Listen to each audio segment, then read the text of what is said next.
વડોદરા શહેરના ward number 16માં કોંગ્રેસના ઉમેદવાર ચંદ્રકાંત ભથ્થુએ પરિવાર સાથે મતદાન કર્યું હતું। વડોદરા શહેરના વોર્ડ નંબર 16ના કોંગ્રેસ પક્ષના ઉમેદવાર ચંદ્રકાંતભાઈ કે જેઓ ભથ્થુભાઈ તરીકે લોકપ્રિય છે, તેઓ વહેલી સવારે વાડી સ્થિત નાની માર્કેટ વિસ્તારમાં આવેલ રમણલાલ એન્ડ સન પ્રાથમિક શાળામાં નિર્ધારિત મતદાન મથકે પહોંચ્યા હતા। ભથ્થુભાઈએ પોતાના પરિવારના સભ્યો સાથે કતારમાં ઉભા રહીને ઉત્સાહપૂર્વક પોતાના મતાધિકારનો ઉપયોગ કર્યો હતો।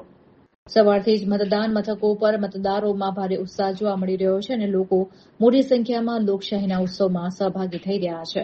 સ્થળ પર ઉપસ્થિત મતદારોમાં પણ ભારે ઉત્સાહ અને લોકશાહી પ્રત્યેની જાગૃતિ સ્પષ્ટપણે વર્તાઈ રહી હતી। ત્યારે ભથ્થુભાઈની સાથે તેમના સમર્થકો અને પરિવારજનો પણ મતદાન મથક પર હાજર રહ્યા હતા, જેનાથી સમગ્ર વિસ્તારમાં ચૂંટણીલક્ષી માહોલ જામ્યો હતો।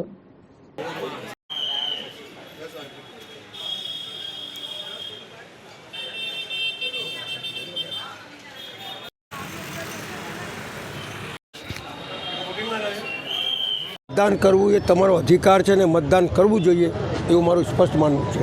અને મતદાન કરવાથી આપણે સાચા વ્યક્તિને પસંદ કરીને ચૂંટણીમાં જીતાડી શકીએ છીએ।